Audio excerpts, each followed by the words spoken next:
Hi, Stephanie. Kate Medina here. Hope you had a great holiday. Just wanted to respond to your initial post. I enjoyed listening to it. Um, in your post, you talked a little bit about power differential and boundary crossing in dual relationships.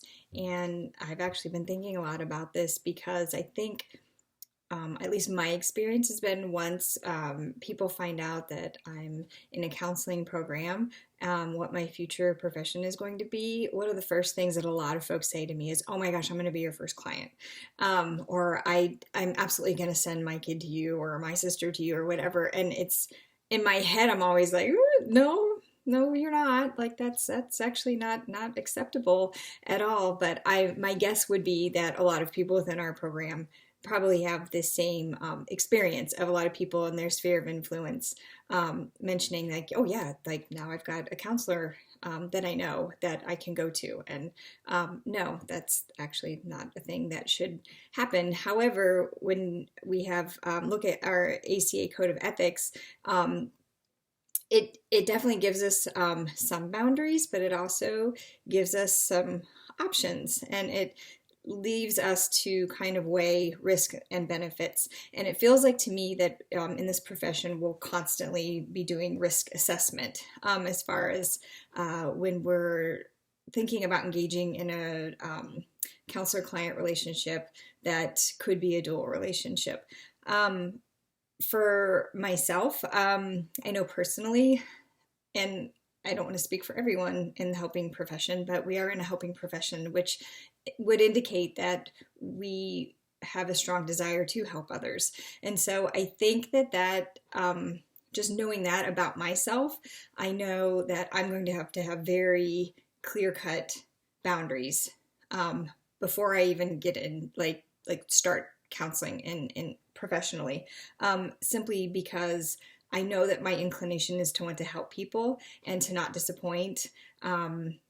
Especially when someone's asking me for help, I know that I'm going to want to try to be there for them, and so it's going to be very important for me to have um, very clear boundaries and to stick to them from the get-go and to not get loose in those boundaries at any point. Um, just because I know myself enough, and I know that that's going to be important to protect me, and is going to be important to protect my future clients.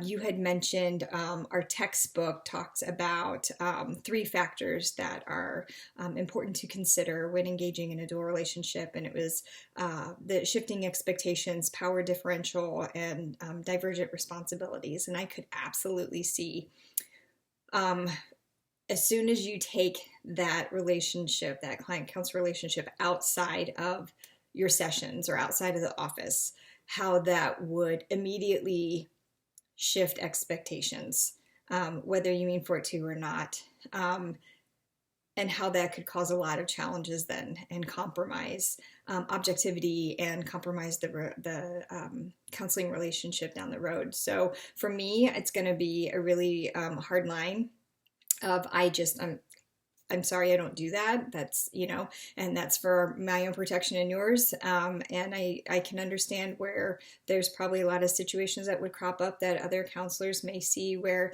this might be beneficial to do a little bit of boundary crossing. For me, though, right now at this point, I know that that's just something I'm going to have a really hard line with. So anyways, these are all good things. I really appreciate everything you had to say, and I hope you have a great rest of the day.